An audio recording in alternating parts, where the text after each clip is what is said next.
warahmatullahi wabarakatuh. Halo teman-teman semua, kami dari kelompok 7 akan membahas materi tentang Asmaul Husna Al-Hakim. Dalam materi kali ini kita punya beberapa pembahasan. Yang pertama, contoh perbuatan yang tidak sesuai dengan Al-Hakim beserta akibatnya. Kedua, pengertian Al-Hakim dan dalil yang terkait. Ketiga, contoh perbuatan yang sesuai dengan Al-Hakim beserta manfaatnya. Lalu yang terakhir, cara meneladani Al-Hakim dalam kehidupan sehari-hari. Ada banyak kejadian negatif yang mengkhawatirkan di sekitar kita yang ternyata seringkali terjadi. Perbuatan tersebut adalah 1. Perbuatan curang. Curang merupakan perbuatan tercela. Artinya, perbuatan itu tidak baik dan dilarang. Orang yang curang biasanya hanya berbuat untuk kepentingan pribadi, sehingga dengan kecurangannya bisa menganiaya orang lain. Orang yang curang cenderung egois. Perbuatan curang adalah fenomena negatif yang telah sangat akut dalam perilaku masyarakat kita ini. Hingga bagi sebagian orang yang lemah jiwanya dan murah harga dirinya, perbuatan curang telah menjadi kebiasaan yang seolah bukan lagi dianggap perbuatan dosa. Hampir dalam semua bentuk interaksi yang dilakukan oleh mereka dengan orang lain selalu saja dibumbui dengan kecurangan, kebohongan, dan khianat. Padahal, jangankan agama, seluruh manusia yang lurus fitrahnya pun mengatakan bahwa perbuatan itu jelas buruk dan tidak terpuji. Berbuat curang juga banyak macamnya, seperti curang dalam kepemimpinan, ilmu, jual beli, dan lain-lain. Kecurangan dapat diatasi jika dalam hati masyarakat sudah tertanam dengan kuat nilai-nilai ketauhidan dan keimanan. Kesadaran selalu diawasi oleh Allah akan membuat seseorang tidak akan berani melakukan perbuatan tersebut. Pun pemahaman terhadap akibat-akibat buruk yang akan menimpa mereka kelak dari perbuatan curang harus terus ditingkatkan. Jika kesadaran ini telah terkolektif, maka insya Allah praktek-praktek kecurangan dapat dientaskan atau sedikitnya diminimalisir. Perbuatan yang kedua yaitu memaksakan kehendak sendiri. Memaksakan kehendak sendiri yaitu suatu sikap egois karena kita memaksakan kehendak atau kemauan kita kepada seseorang secara paksa. Memaksa ialah suatu sikap yang mana sikap tersebut memperlakukan seseorang dengan cara paksa dengan melebihi batasan kenyataan yang sebenarnya. Kehendak adalah suatu pikiran yang berasal dari dalam hati seseorang dan bisa juga diartikan dengan keinginan yang ada di dalam diri seseorang untuk memperoleh sesuatu. Hubungan antara memaksa dengan kehendak adalah suatu hal yang lazim terjadi di tengah kehidupan. Banyak orang yang selalu senantiasa memaksa keinginan untuk membuat dirinya puas. Faktanya, ketika seseorang memaksa kehendak, maka akan menghasilkan sesuatu yang kurang baik. Misalnya saja masalah cinta. Seseorang ketika memaksa kehendak, maka hal ini bisa saja membuat dia tidak akan bertahan lama dengan orang tersebut. Seperti juga dalam belajar. Ketika kita selalu belajar dan terus belajar setiap hari, kita paksakan diri kita, maka hal itu akan berdampak buruk terhadap kesehatan fisik maupun mental. Lalu yang terakhir ada perbuatan enggan bersyukur. Bersyukur adalah berterima kasih kepada Allah Subhanahu wa Ta'ala. Lawan dari syukur adalah kufur nikmat, yaitu sifat enggan untuk menyadari atau bahkan mengingkari bahwa nikmat yang telah didapatkan adalah dari Allah Subhanahu wa Ta'ala. Bersyukur merupakan sifat mulia yang wajib dimiliki umat muslim. Banyak hal yang bisa disyukuri dalam kehidupan, seperti bisa bernafas hingga hari ini, masih mampu belajar, bekerja, dan melakukan kegiatan lain. Allah Subhanahu wa Ta'ala sangat menyukai hambanya yang selalu bersyukur. Bahkan, dia akan menambahkan nikmatnya kepada siapapun yang selalu bersyukur. Lalu, bagaimana jika seseorang tidak mau bersyukur atas segala nikmat yang telah diberikan Allah? Dalam Al-Quran Surat Ibrahim ayat 7 dijelaskan, balasan bagi orang yang tidak mau bersyukur adalah azab yang sangat pedih dari Allah. Tidak bersyukur disebut dengan kufur nikmat. Mereka yang kufur nikmat jarang berterima kasih kepada Allah. Sudah dijelaskan bahwa Allah sangat tidak menyukainya. Allah juga melarang umat muslim untuk menjadi bagian kelompok tersebut. Segala hal yang tidak disukai Allah tentu memiliki dampak negatif atau akibat buruk. Begitu juga dengan orang yang tidak pandai bersyukur, pasti akan menanggung akibatnya. Jika 3 perbuatan tadi kita lakukan, maka akan berakibat fatal. Berikut beberapa akibat bila perbuatan-perbuatan tersebut dibiarkan. Akibat yang pertama adalah menghilangkan keberkahan. Hilangnya keberkahan disebabkan karena minimnya takwa dan tersebarnya maksiat. Disebutkan oleh para ulama, berkah itu adalah sesuatu yang di dalamnya mengandung kebaikan yang sangat banyak. Dan kebaikan tersebut itu abadi pada diri seseorang. Dan itu semua datangnya dari Allah Subhanahu wa Ta'ala. Cara mendapatkan keberkahan itu sendiri yaitu dengan cara yang baik dan benar juga halal. Lalu, jika sejak awal sudah tidak menggunakan cara yang halal, maka tidak akan mendapatkan keberkahan itu. Karena mendapatkan suatu hal dengan cara yang tidak Allah sukai, maka Allah juga tidak akan memberikan keberkahan tersebut. Paling tidak, ada 2 faktor yang menyebabkan hilangnya keberkahan dalam hidup seseorang. Pertama, karena manusia menjadikan dunia sebagai tujuan hidup. Kedua, karena enggan untuk beramal ma'ruf dan nahi munkar. Akibat yang kedua yaitu dijauhi oleh orang lain. Dijauhi oleh orang lain adalah salah satu dampak dari perbuatan berkehendak sendiri. Karena kita adalah makhluk sosial, maka jika kita berbuat semau kita, sudah pasti kita akan dijauhi oleh semua orang. Sifat selalu memaksakan kehendak dapat membuat kamu perlahan akan dijauhi semua orang. Sudah pasti dalam kehidupan sehari-hari, seseorang akan selalu mencari orang-orang yang bisa diajak bertukar pikiran, bukannya memaksakan kehendak sendiri. Sebenarnya, memaksakan kehendak tidak ada gunanya, maka dari itu, mulailah berubah secara perlahan. Lalu ada akibat yang ketiga yaitu menimbulkan rasa iri hati. Iri hati adalah sifat tercela yang muncul ketika amarah dalam diri seseorang meningkat karena tidak senang pada perlakuan yang tidak pantas dan iri atas pencapaian yang telah diraih oleh orang lain. Iri hati sejatinya merupakan penyakit hati dan sifat tercela yang dilarang dalam Islam. Pendengki biasanya tidak senang ketika melihat teman, kerabat, atau tetangganya mendapatkan kebahagiaan atau kesuksesan. Mereka ingin kenikmatan yang dimiliki orang lain itu berpindah kepada dirinya. Seringkali rasa iri lahir karena merasa dirinya lebih mulia dibandingkan orang. Layaknya iblis yang dengki dan enggan sujud kepada Nabi Adam.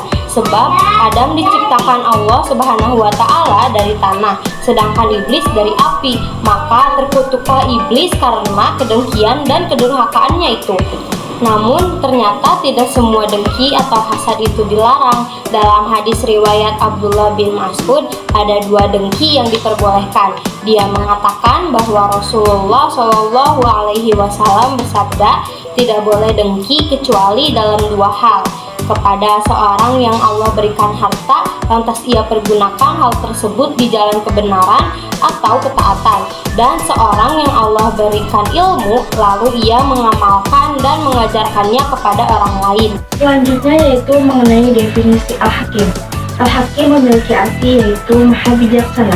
Nama Al-Hakim merupakan nama ke-47 dari 99 Asma Al-Husna. Kata Al-Hakim berasal dari huruf Ya, Kaf, dan Mim, berarti bijaksana. Nama Al-Hakim menunjukkan bahwa Allah Maha Bijaksana atas segala sesuatu. Dengan kebijaksanaannya, Allah memberikan manfaat dan kemudahan makhluknya atau menghalangi dan menghindarkan terjadinya kesulitan bagi makhluknya.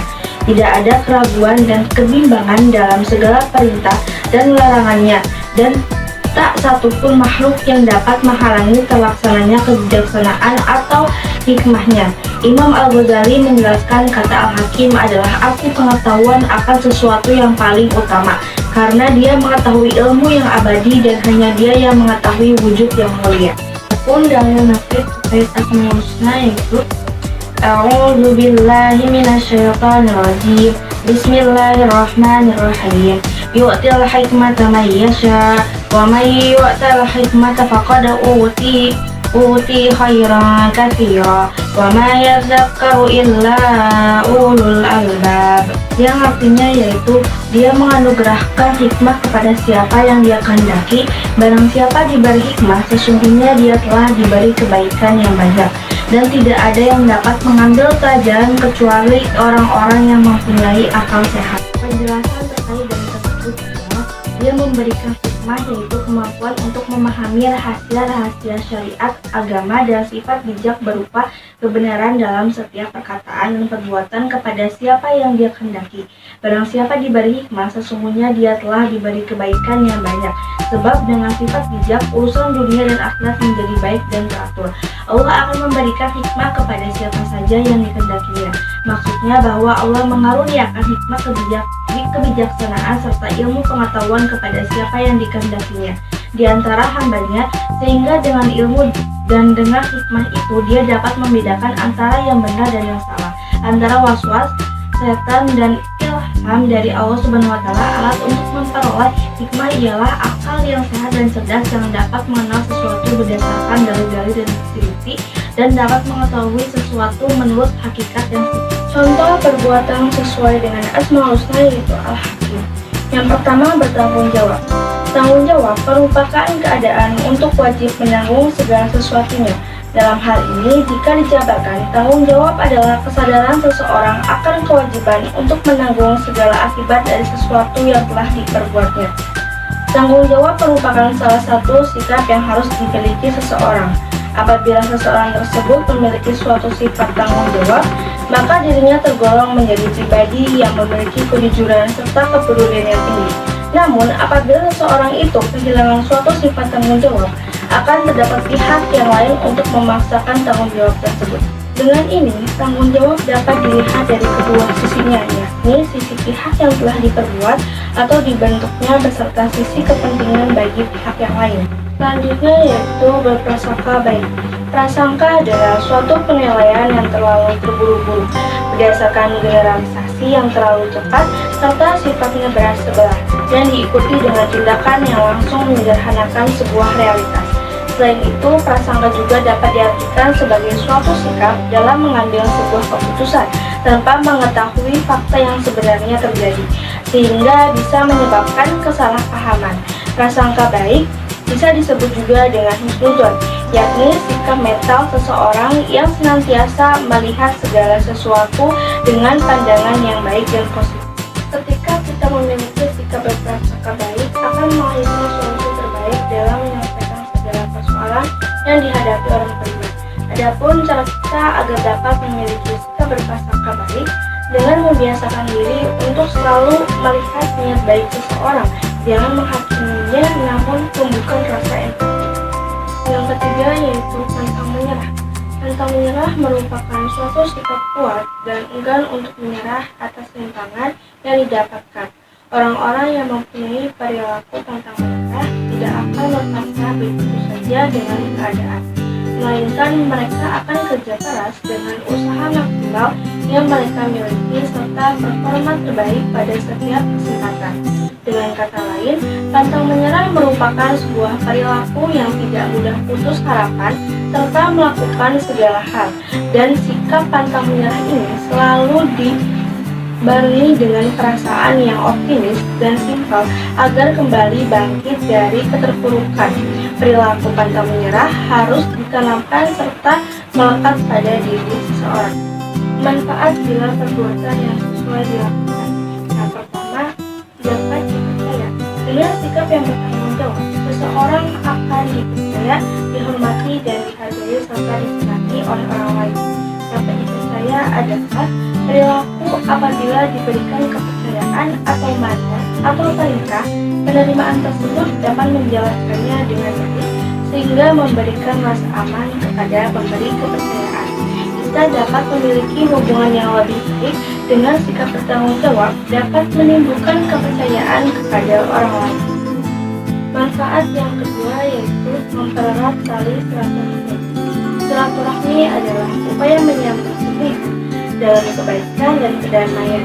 Silaturahmi memiliki makna bentuk kebaikan yang diberikan kepada keluarga, kerabat, sahabat, atau saudara sesama muslim untuk memperkuat tali persaudaraan. Manfaat berbaik sangka antara lain mempererat tali silaturahmi, tidak adanya fitnah di antara kedua pihak, kehidupan menjadi tenang. Dengan sifat berbaik sangka, hidup akan lebih tenang karena terhindar dari pikiran-pikiran buruk. Tentunya sangat tidak nyaman kalau setiap saat kita selalu curiga terhadap orang lain. Berbaik sangka juga bisa menciptakan hubungan sosial yang harmonis. Manfaat yang ketiga yaitu selalu berpikir positif. Positif thinking adalah cara berpikir dan proses secara positif yang menghasilkan energi yang positif, yaitu suatu energi yang akan menghasilkan pemikiran dan sikap yang baik yang dapat membuat manusia menjadi bersemangat, melakukan hal-hal yang benar dan menjadi bahagia. Orang yang memiliki sikap pantang menyerah akan selalu berpikir positif dalam menghadapi sesuatu. Orang yang memiliki sikap pantang menyerah akan optimis dalam meraih sesuatu hal yang diinginkan. Orang yang memiliki sikap pantang menyerah akan menunjukkan sikap giat dalam berusaha. Selanjutnya yaitu cara meneladani Asmaul Husna yaitu al-hakim dalam kehidupan sehari-hari. Yang pertama yaitu bersungguh-sungguh dan teliti dalam mengerjakan sesuatu. Kesungguhan merupakan suatu hal yang wajib dimiliki jika ingin berhasil mencapai suatu tujuan. Dalam kesungguhan, terkadang mental baja dan sikap pantang menyerah. Ketika bersungguh-sungguh, kita memberikan seluruh energi, hati, dan pikiran kita pada apa yang kita kerjakan. Kita berfokus pada keinginan kita untuk mencapai apa yang kita inginkan, bukan kesulitan yang mungkin dihadapi untuk mencapainya. Kesungguhan bukan hanya terpaku pada kerja keras, tapi juga kerja cerdas, serta kita bersungguh-sungguh dalam melakukan sesuatu. Yang kedua yaitu mengejar hasil yang lebih baik. Ketika ingin mengejar hasil yang lebih baik, kita harus memiliki proses terlebih dahulu. Proses adalah inti dari hasil. Tanpa ada proses, tentu saja seseorang tidak akan mendapatkan hasil apa-apa.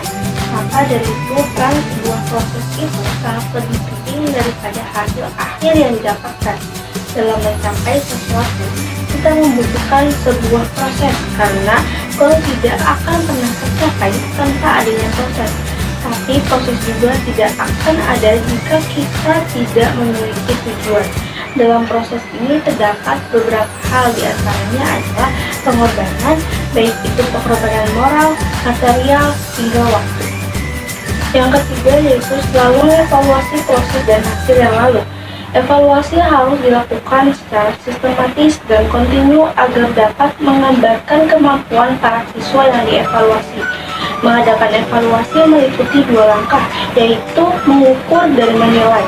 Mengukur sendiri dapat diartikan sebagai perbandingan antara sesuatu dengan satu ukuran, sedangkan menilai sendiri yaitu pengembalian suatu keputusan terhadap suatu hal dengan ukuran baik dan buruk. Adapun sebuah manfaat terlaksananya evaluasi diantaranya yaitu mendapatkan sebuah pemahaman yang lebih baik dari hasil pembelajaran yang sudah terlaksana, menjadikan salah satu keputusan tentang pelaksanaan maupun hasil pembelajaran. Islam mengajarkan bahwa Allah memiliki kemahasempurnaan. Salah satunya adalah dari nama Al-Hakim yang berarti maha bijaksana atau segala sesuatu setidaknya akibat bila kita tidak meladani Asmaul Husna. Yang pertama yaitu menghilangkan keberkahan, yang kedua jauhi dari orang lain, yang ketiga menimbulkan rasa iri. Sementara yang kita dapat meladani dari Asmaul Husna Al-Hakim yaitu dapat dipercaya, mempererat tali silaturahmi, selalu berpikir positif. Oleh karena itu, mari kita meneladani Asmaul Husna tersebut dengan rasa bersungguh-sungguh dan teliti dalam mengerjakan sesuatu, mengejar hasil yang lebih baik, dan yang ketiga selalu mengevaluasi proses dan hasil yang lain. Jalan-jalan ke daerah Tuban, berputar-putar naik delman, berbuat baik itu kewajiban bagi orang yang beriman. Cukup sekian video dari kami. Mohon maaf apabila ada kekurangan yang kesalahan. Wabillahi taufiq wal hidayah. Wassalamualaikum warahmatullahi wabarakatuh.